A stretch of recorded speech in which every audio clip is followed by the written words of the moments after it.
Il n'y a absolument rien que tu peux faire pour être sauvé. Après, quand Jésus vient dans ta vie et te dit, le salut est gratuit, tu n'as besoin de rien faire, tu dis non, non, non, non, non, non, non, non. Ça c'est l'histoire de diable. C'est pour ça qu'il ne faut pas avoir peur de dire, moi je suis sauvé aujourd'hui. Et je te dis sans problème, moi je suis sauvé aujourd'hui.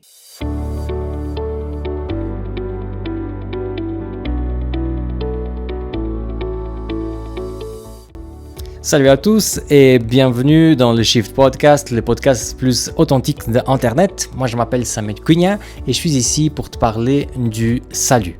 Pourquoi le salut? C'est un thème qui va pas faire beaucoup de vues. Vous savez, le Shift FR, ce n'est pas une chaîne qui pense aux vues, mais qui pense surtout à des choses qui sont importantes. Alors oui, bien sûr, peut-être si je parle d'un truc plus polémique, je vais avoir plus de vues. Mais ici, l'idée, ce n'est pas d'avoir la quantité, mais c'est d'avoir la qualité. Et tu sais pourquoi? Parce que dans mon ministère, j'ai souvent été avec des personnes qui avaient des soucis par rapport au salut. Ils se sentaient complètement perdus et ils savaient quoi faire pour avoir la certitude du salut. Alors, mes chers amis, si toi, si c'est pas ton cas, excuse-moi, tu pourras quand même regarder, je vais dire des choses intéressantes, peut-être, mais si c'est ton cas, il faut vraiment voir cette vidéo jusqu'à la fin, parce qu'elle est très importante. Tout ce que les autres choses que j'ai parlé, peut-être sont pas capitales dans notre vie avec Jésus, mais ce que je vais parler aujourd'hui, c'est vraiment capital et ce qu'on va parler ici, c'est tellement sérieux qu'il peut définir si tu un jour seras au ciel ou pas. Alors, si tu es vraiment intéressé, regarde ça jusqu'à la fin, mais avant ça, laisse-moi un grand like et abonne-toi à notre chaîne, parce que si tu es là jusque-là, c'est que tu es quand même intéressé, alors il faut quand même s'abonner. Alors les amis, souvent, il y a une question qu'on me pose. Qu'est-ce que je dois faire pour gagner le ciel, ou pour être sauvé, si on veut être un peu plus humble. Mais le problème avec cette question, c'est qu'elle est déjà très mal formulée. Tu sais pourquoi? Parce qu'il n'y a absolument rien qu'on peut faire pour gagner le ciel. Parce que s'il y avait quelque chose que moi et toi on pourrait faire pour gagner le ciel, alors les amis, la croix, ça serait la plus grande stupidité de l'histoire de ce monde. Parce que Jésus est mort pour quelque chose qui ne devrait pas mourir.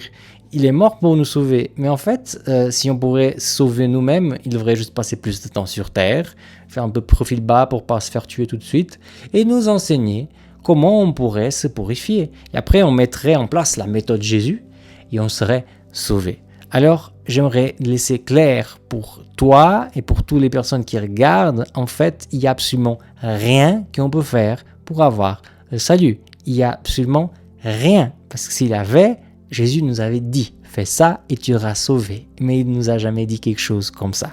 Mais quand on fait une affirmation tellement forte comme celle que je viens de faire, il y a des personnes qui disent, mais Samuel, alors qui sera sauvé? Les pécheurs? C'est les pécheurs qui vont être sauvés?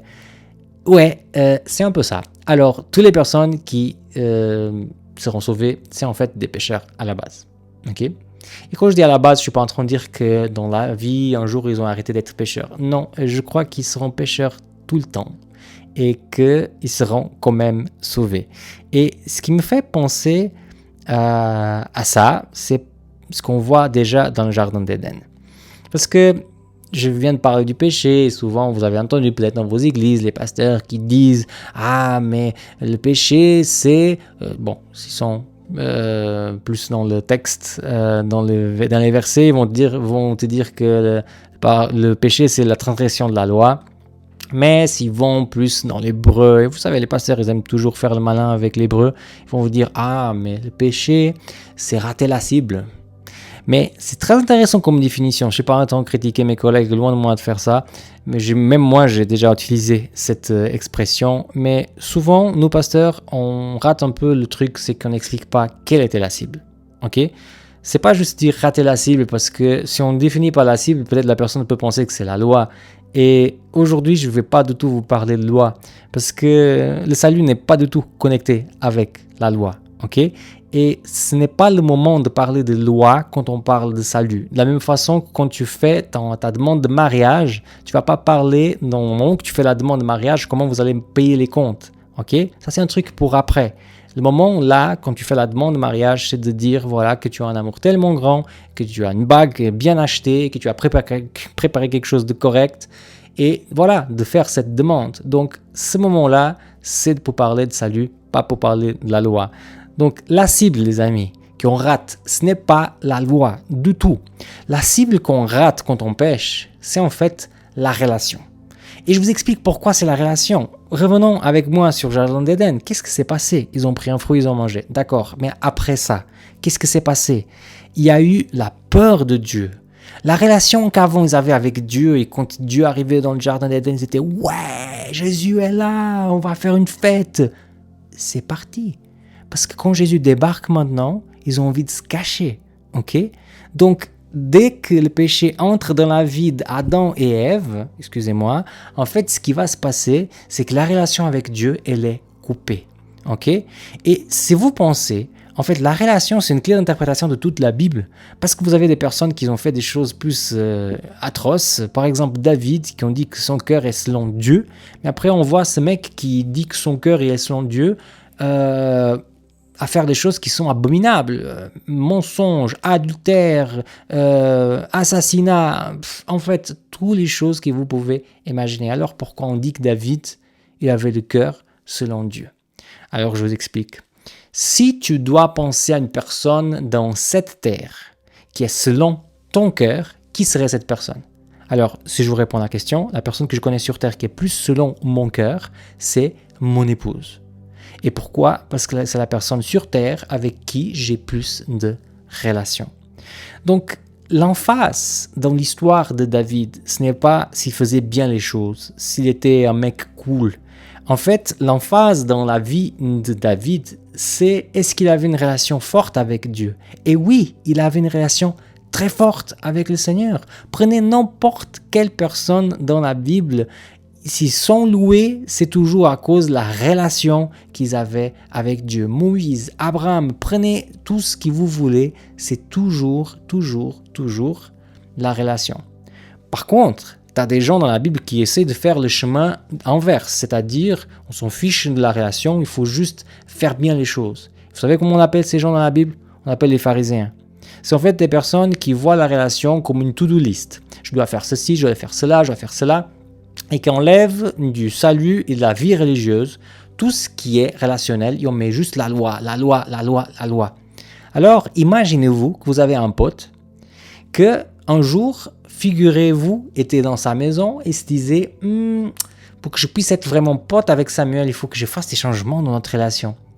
Alors, je vais faire comme ça. Le lundi, je lui envoie un message en me disant salut. Le mardi, je l'invite à manger. Mercredi, je lui apporte un cadeau. Jeudi, on va jouer au foot. Et vendredi, voilà, je l'appelle pour dire voilà comment ta semaine s'est passée et tout, faire un peu le bilan. D'accord, j'admets. Pendant les premières 4 semaines, ça serait quand même sympa d'avoir ça. Mais après, quand je vais remarquer que mon ami, il fait juste un mécanisme, je vais un peu avoir marre de ce mec. Cette relation va être complètement faussée parce que personne aimerait avoir une amitié avec une machine. Pour ça, on a déjà nos tablettes, nos smartphones. Quand on est avec quelqu'un, on veut du vrai, on veut de l'authentique, on veut de la relation. Et les pharisiens, ce qu'ils ont fait avec Dieu, c'est ce que je viens de vous décrire. Et nous, on est aussi dans le même danger, c'est-à-dire de se dire, voilà, je vais faire un bon chemin, je vais faire tout bien et tout ça pour que le Seigneur puisse me kiffer plus. Non, en fait, ça c'est aller dans la mauvaise direction. Là, tu détournes la direction de Dieu vers la direction du Père Noël. Parce que ça, c'est ça que le Père Noël nous promet. Tu es un bon enfant pendant toute l'année, tu auras des cadeaux. Mais notre Dieu n'est pas le Père Noël. Il ne veut pas juste nous voir faire des choses, il veut vivre des choses avec chacun de nous. Et quand on entre dans une relation avec lui, on va remarquer des choses qui sont en fait très injustes par rapport au salut. Parce que justement, cette histoire d'amener des pécheurs au ciel, ça pourrait que donner des problèmes. Parce que c'est complètement injuste qu'un pécheur puisse avoir l'accès au ciel. Le ciel, il est fait pour les anges et pour Dieu. C'est des gens qui sont parfaits. Okay? Alors que pourquoi on va mettre des pécheurs là-haut? Ça, c'est complètement injuste. Et ouais, je suis d'accord, c'est injuste. Mais c'est comme ça que Jésus, il a trouvé pour nous. Et en fait, il y a plein d'histoires dans la Bible qui montrent que l'amour de Dieu dans le salut se manifeste justement dans l'injustice. Prenez par exemple le fils prodigue, on connaît tous cette histoire. Hein? Il y a un mec qui avait ras-le-bol du papa, donc il dit voilà, passe-moi tout l'héritage, moi je m'en vais. Bon, ça c'est hyper mauvais parce qu'en fait, si tu demandes à tes parents de donner l'héritage pendant qu'ils sont vivants, quelque part, tu es en train de dire qu'ils sont déjà morts pour toi. Ok? Donc il part. Il va gaspiller tout ça avec des prostituées et avec des fêtes, je sais pas quoi. La Bible ne donne pas beaucoup de détails pour qu'on ait envie de continuer à lire, en fait. Et quand il a tout gâché, il s'est dit, c'était quand même bien quand j'étais avec mon père. Et peut-être, c'est pas écrit dans le texte, mais extrapolons ensemble, les amis. Il a eu dans son cœur, son père le manquait, quoi.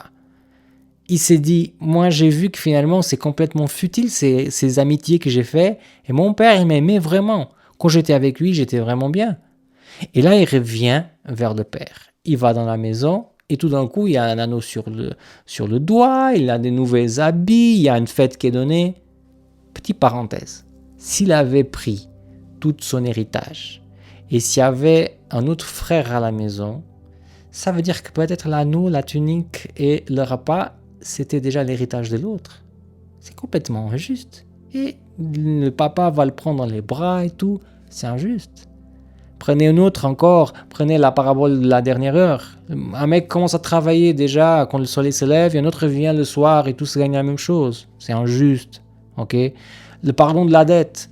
Un mec qui avait une dette gigantesque dont toute sa vie ne pourrait jamais payer. Il va demander au juge, écoute, pourrais-tu me pardonner? Le mec dit oui, tu peux être pardonné.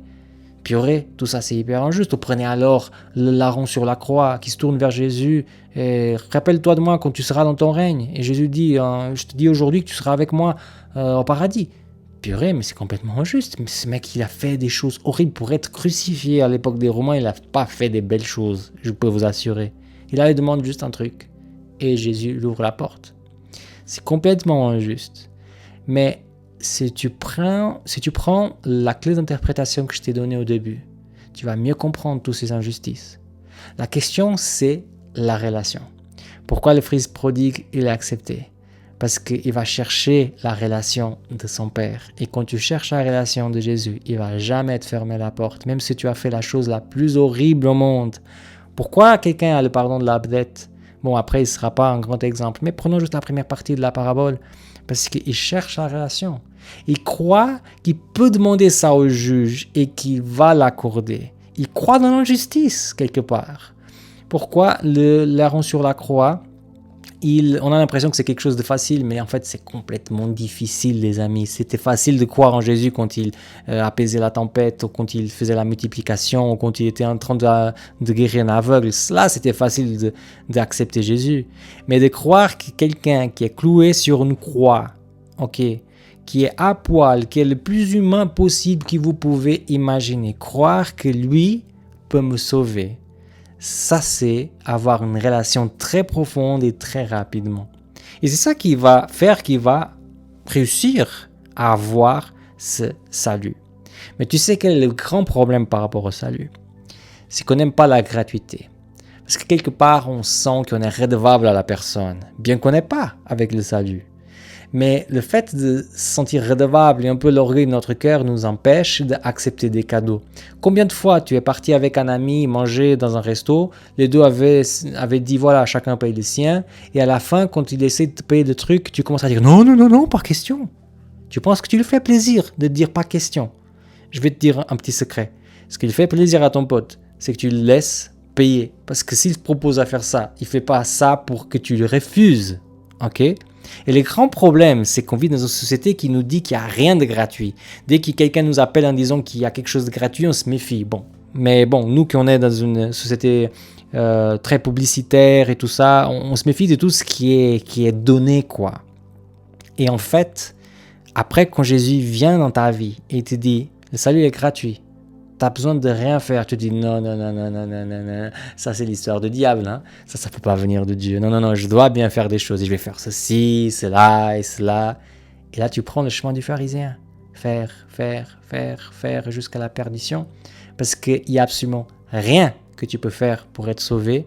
Tu es sauvé, tu deviens sauvé le moment que tu entres en relation avec Jésus-Christ. C'est pour ça qu'il ne faut pas avoir peur de dire « moi je suis sauvé aujourd'hui ». Et je te dis sans problème, moi je suis sauvé aujourd'hui.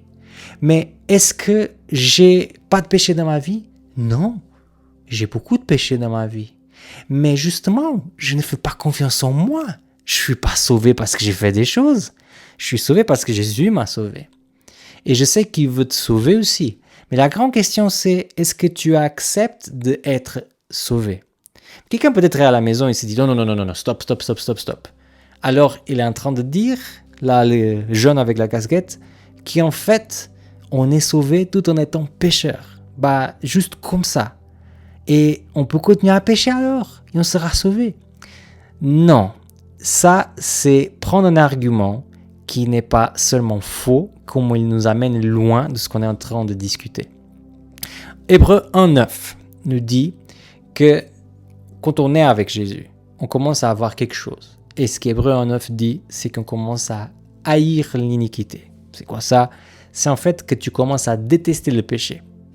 C'est-à-dire que tu commences à détester à chaque moment que tu fais quelque chose qui détruit ta relation avec Jésus. Parce que tu sais qu'il y a des choses qui peuvent détruire une relation, ok? Avec mon épouse, je sais qu'il y a des choses qui peuvent détruire la relation, ok? Et si tu penses aussi, tu sais qu'avec ton épouse, tes potes, ton travail, que toutes ces relations que tu as dans ta vie peuvent être détruites avec certaines choses.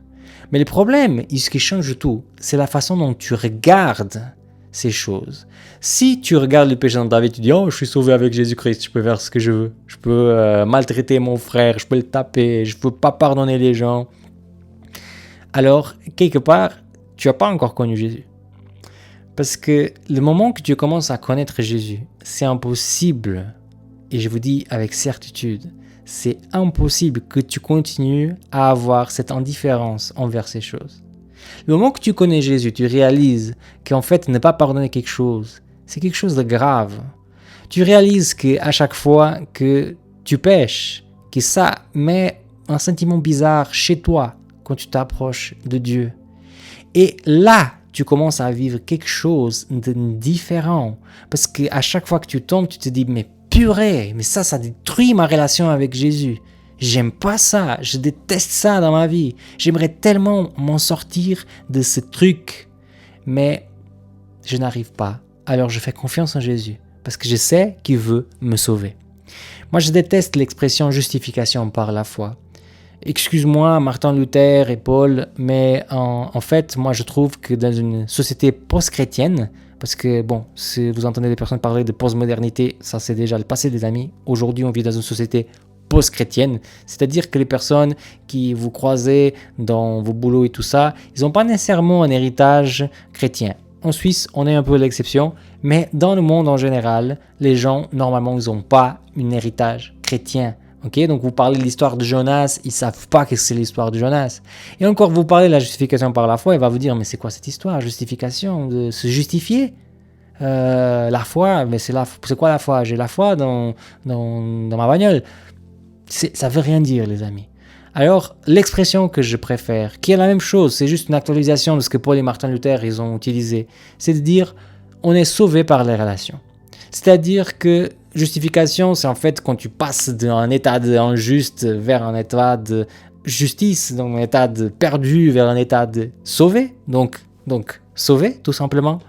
Et la foi, c'est la confiance, et tu as la confiance dans une personne avec qui tu as une relation. Tu vas pas faire confiance à un mec qui t'aborde dans la rue, te raconte n'importe quoi, que la terre est plate par exemple.